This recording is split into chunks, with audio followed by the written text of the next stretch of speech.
বহুত যিসকল appearing candidate আছিল তেওঁলোকৰ ক্ষেত্ৰত কি হৈছে তাত ভেৰিফিকেশ্যনত যোৱা বহু প্ৰাৰ্থীয়ে তেওঁলোকে জনাইছে যে যিসকল এপিয়াৰিং আছে তেওঁলোকৰ ষ্টেটাছত তেওঁলোকক কিন্তু একচেপ্ট কৰা হোৱা নাই অৰ্থাৎ তেওঁলোক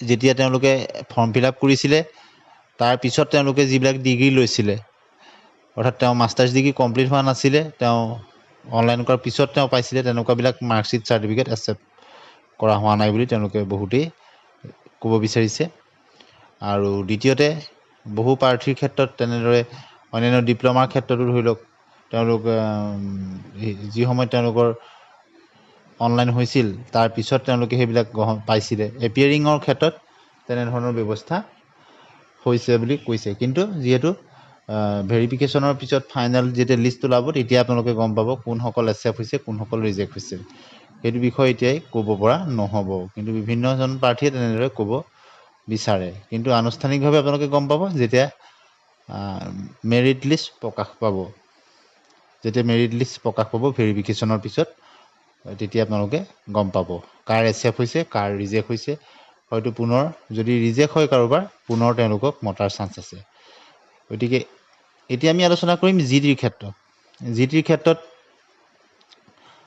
কেনেধৰণৰ হ'ব কাট অফ আশা কৰাৰ দৰে যিদৰে পিজিডিৰ ক্ষেত্ৰত আমি বিভিন্ন ধৰণৰ ভিডিঅ' যোগে আপোনালোকক জনাইছিলোঁ প্ৰায়খিনি আপোনাৰ মিলিছে দুই এটা ছাবজেক্টত কিছু আমি কোৱাতকৈ কমহে হৈছে কেটেগৰীৰ ক্ষেত্ৰত কিন্তু যিহেতু প্ৰাৰ্থী নতুন পদ্ধতি হৈছে একুৰেচি লেভেলটো কিছু আপোনালোকে যিমান হ'ব বুলি ভাবে সিমান আপুনি ক'ব নোৱাৰে কিন্তু জিডিৰ ক্ষেত্ৰত আশা কৰা ধৰণেই কাট অফ কিছু কমিব যিহেতু পোষ্টৰ সংখ্যা যথেষ্ট বেছি আৰু যিহেতু পিজিডিত যিসকল চিলেক্ট হৈ গ'ল তেওঁলোক জিডিৰ পৰা তেওঁলোকৰ নাম কাট খাই যাব গতিকে সিও এটা প্লাছ পইণ্ট থাকিব জিডিৰ ক্ষেত্ৰত গতিকে ছায়েন্সৰ ক্ষেত্ৰত জিডিৰ যথেষ্ট প্ৰাৰ্থীৰ সংখ্যা যদিও অন্য তুলনাত কম তথাপিতো কিন্তু জিডি ছায়েন্সৰ ক্ষেত্ৰত কাট অফটো হাই হ'ব ছায়েন্সৰ প্ৰাৰ্থীসকল যথেষ্ট স্ক'ৰিং হয় তেওঁলোকৰ মাৰ্কছবিলাক যথেষ্ট তেওঁলোকে ভাল স্ক'ৰ কৰিব পাৰে তথাপিতো পোষ্টৰ তুলনাত যিহেতু ইমান বেছি পোষ্টো নাই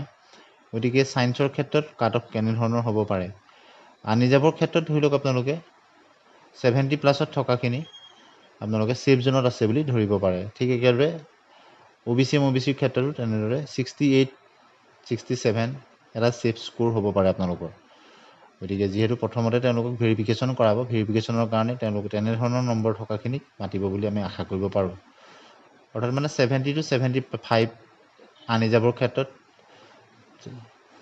67 to 70 মানৰ ভিতৰত ধৰি লওক OBC MOBCৰ ক্ষেত্ৰত ঠিক একেদৰে SC ST ক্ষেত্ৰত 65 আৰু ST প্লেইনছৰ ক্ষেত্ৰত কম হয় ST হিলছৰ ক্ষেত্ৰত যথেষ্ট কম হয় ST হিলছৰ ক্ষেত্ৰত আপোনালোকে 40-50+ হ'ব পাৰে তাতকৈ কমো হ'ব পাৰে আপোনালোকে দেখিছে একদম কম 26 পায়ো পিজিডিৰ ক্ষেত্ৰত ST হিলছৰ পাইছে বা তাতকৈ কম কেণ্ডিডেটো কোনো ছাবজেক্টত তেওঁলোক চিলেক্ট হৈছে ST হিলছৰ ক্ষেত্ৰত গতিকে ক'ব নোৱাৰি কিন্তু PWDৰ ক্ষেত্ৰতো কম হ'ব 60 তলতে থাকিব PWDৰ ক্ষেত্ৰতো গতিকে ছায়েন্সৰ ক্ষেত্ৰত তেনেধৰণৰ আমি আশা কৰিব পাৰোঁ যিসকলক ভেৰিফিকেশ্যনত মতাৰ ক্ষেত্ৰত তেওঁলোকে আপোনালোকে যিহেতু স্ক'ৰটো গম পাইছেই গতিকে সিমান তেনেধৰণৰ নম্বৰ পোৱাসকল ছেফ স্ক'ৰত আছে বুলি আমি ধৰিব পাৰোঁ যিহেতু ভেৰিফিকেশ্যন হ'ব ভেৰিফিকেশ্যনৰ ফলত আকৌ কাৰোবাৰ একচেপ্ট হ'ব কাৰোবাৰ ৰিজেক্ট হ'ব তাৰপিছত পুনৰ আকৌ সুযোগ পাব যদি পুনৰ ছেকেণ্ড মেৰিট লিষ্ট ওলায় গতিকে প্ৰথম ভেৰিফিকেশ্যনৰ ক্ষেত্ৰত আমি ক'ব বিচাৰিছোঁ এতিয়া আমি আলোচনা কৰিম আৰ্টছৰ ক্ষেত্ৰতো তেনেদৰে আমি ক'ব বিচাৰোঁ যে আনৰিজাৰ্ভৰ ক্ষেত্ৰত নিয়াৰেষ্ট 70 আশে-পাশে থকাসকল তেওঁলোক ছেফ জোনত আছে বুলি ক'ব পাৰোঁ অৰ্থাৎ 65+ to 70 বুলি ক'ব পাৰোঁ বা 70 আশে-পাশে থকাসকল 67 to 70 এটা ছেফ স্ক'ৰ বুলি আমি ক'ব পাৰোঁ ভেৰিফিকেশ্যনৰ কাৰণে ঠিক একেদৰে OBC MOBCৰ ক্ষেত্ৰতো আৰ্টছত তেনেদৰে 65ৰ ওপৰত আশে-পাশে থকাসকল বা তেওঁতকৈ বেছি থকাসকল তেওঁলোক এটা ছেফ জোনত আছে বুলি ক'ব পাৰি তেওঁলোকক ভেৰিফিকেশ্যনৰ কাৰণে তেওঁলোকৰ নাম অহাৰ সম্ভাৱনা প্ৰবল বুলি আমি ক'ব পাৰোঁ ঠিক একেদৰে ST প্লেইনছৰ ক্ষেত্ৰত বা SCৰ ক্ষেত্ৰত যদি আমি চাওঁ 60 এটা ছেফ স্ক'ৰ হ'ব পাৰে 60 61 এনেধৰণৰ ছেফ স্ক'ৰ হ'ব পাৰে ঠিক একেদৰে আমি যদি চাওঁ ST হিলছৰ ক্ষেত্ৰত 40+, 50, 45+ এনেকুৱা ধৰণৰবিলাক তেওঁলোক চিলেক্ট হৈ যাব, যিহেতু ST হিলছৰ যথেষ্ট কেণ্ডিডেটছি নাথাকে। PWDৰ ক্ষেত্ৰতো তেনেকৈ 55+ আপোনালোকৰ আৰ্টছৰ ক্ষেত্ৰত তেওঁলোক ছেফ জোনত আছে বুলি ধৰিব পাৰি। ভেৰিফিকেশ্যনত তেওঁলোকৰ নাম অহাৰ প্ৰবল সম্ভাৱনা আছে বুলি আমি ধৰিব পাৰোঁ। এতিয়া আমি চাম PWDৰ ক্ষেত্ৰতো তেনেদৰে। PWDৰ ক্ষেত্ৰতো 55+ থকাখিনি ছেফ জোনত আছে বুলি ধৰিব পাৰোঁ। এতিয়া যদি আমি চাওঁ মেথছৰ ক্ষেত্ৰত যিহেতু পোষ্ট যথেষ্ট বেছি প্ৰাৰ্থীৰ সংখ্যা কম, মেজৰৰ কথাটো চাব। গতিকে মেথছৰ ক্ষেত্ৰত 60+ থকাখিনি আনি যাবত তেওঁলোক ছেফ স্ক'ৰত আছে বুলি আমি ধৰিব পাৰোঁ। ঠিক একেদৰে OBC MOBCৰ ক্ষেত্ৰত 55+ থকাখিনি তেওঁলোক ছেফ জোনত আছে বুলি আমি ধৰিব পাৰোঁ। ঠিক একেদৰে আমি যদি চাওঁ SC ST প্লেন্সৰ ক্ষেত্ৰত 50+ থকাখিনি ছেফ জোনত আছে বুলি ধৰিব পাৰোঁ। ঠিক একেদৰে PWDৰ ক্ষেত্ৰতো 50 আশে-পাশে থকাখিনি ছেফ জোনত আছে বুলি ধৰিব পাৰোঁ। আৰু ST হিলছৰ ক্ষেত্ৰত 45-40 থকাও বহু প্ৰাৰ্থী তেওঁলোক ছেফ জোনতে আছে বুলি ধৰিব পাৰি। এতিয়া আমি চাম হিন্দী টিচাৰৰ ক্ষেত্ৰতো আমি যদি চাওঁ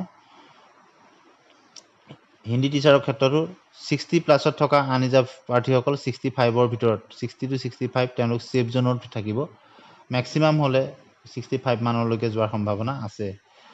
গতিকে 60 ওপৰৰ পৰা থকাখিনি আনৰিজাৰ্ভত তেওঁলোক ছেফ জোনত আছে বুলি আমি ধৰিব পাৰোঁ হিন্দীৰ ক্ষেত্ৰত।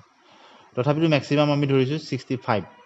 ঠিক একেদৰে OBC MOBCৰ ক্ষেত্ৰতো 58 to 60 তেওঁলোক তেনেধৰণৰ হ'ব। খুব বেছি 62 মান হ'বগৈ পাৰে OBC MOBC হিন্দী টিচাৰৰ ক্ষেত্ৰতো। ঠিক একেদৰে আমি যদি চাওঁ ST প্লেন্স বা SCৰ ক্ষেত্ৰতো 55 to 60 ভিতৰত থকাখিনি ছেফ জোনত আছে বুলি ধৰিব পাৰোঁ। বেছিকৈ থকাসকলতো চিন্তাই নাই। ঠিক একেদৰে আমি যদি PWDখিনি চাওঁ, PWDও তেনেকৈ 52, 53 তাতকৈ বেছি স্ক'ৰ কৰাখিনি তেওঁলোক ছেফ জোনত আছে বুলি আমি ধৰিব পাৰোঁ। গতিকে PWDৰ ক্ষেত্ৰতো তেনেকৈ গম পালে। আৰু ST হিলছৰ ক্ষেত্ৰতো যথেষ্ট কম হ'ব, 40+, 45+ থকা প্ৰাৰ্থীও চিলেক্ট হ'ব, বা তাতকৈ কম থকা প্ৰাৰ্থীও তেওঁলোক চিলেক্ট হৈ যায়। গতিকে আজি আমি থুলমূলকৈ আপোনালোকক এইখিনি কথা ক'লোঁ। সামগ্ৰিকভাৱে এটা ক'ব বিচাৰোঁ যে যিহেতু PGDত আপোনালোকে দেখিছে যে PGDত যিসকল নিৰ্বাচিত হ'ল তেওঁলোকে GDতো তেওঁলোকৰ মাৰ্কছ ভাল আছিল, তেওঁলোক যিহেতু বাদ পৰি যাব, গতিকে সি এটা যথেষ্ট মেজৰ ফেক্টৰ হ'ব যি কাট অফ কমাই দিব GDৰ ক্ষেত্ৰত। আৰু ভেৰিফিকেশ্যনৰ পিছতো যদি ছেকেণ্ড চান্স আহে, গতিকে আৰু কম নম্বৰ থকা প্ৰাৰ্থীও সুযোগ পাব বুলি আমি আশা কৰিব পাৰোঁ। গতিকে আপোনালোকে আমাৰ এই বিশ্লেষণটো কেনে পালে, ইয়াতকৈ বাঢ়িব বুলি ভাবে নে কম হ'ব বুলি ভাবে আপোনালোকে জনাব। আমি মাত্ৰ আপোনালোকৰ পৰা বিভিন্ন কমেণ্টছ আৰু বিভিন্ন ধৰণৰ এই আনুষংগিক পৰীক্ষাৰ পৰা বিভিন্ন ভিডিঅ'ৰ যোগেদি আপোনালোকৰ বিভিন্ন যিখিনি মতামত আমি পাইছোঁ, বা বিভিন্ন গ্ৰুপছবিলাকত বিভিন্ন পোলৰ জৰিয়তে কিছু তথ্য সংগ্ৰহ কৰিহে ক'ব বিচাৰিছোঁ। যিহেতু সম্পূৰ্ণ এটা নতুন পদ্ধতি, আমি যিটো কৈছোঁ তাত হয়তো প্লাছ মাইনাছ কিছু হ'ব পাৰে। গতিকে আপোনালোকে যিদিনা ৰিজাল্ট দিব, অতি শীঘ্ৰেই ৰিজাল্ট দিয়াৰ সম্ভাৱনা আছে। গতিকে নিৰ্দিষ্ট ডেট এতিয়ালৈকে দিয়া নাই। গতিকে আপোনালোকে ৰিজাল্টৰ সময়ত গম পাব যে কিমান একুৰেচি হৈছে বা যোগ বিয়োগ হৈছে নেকি।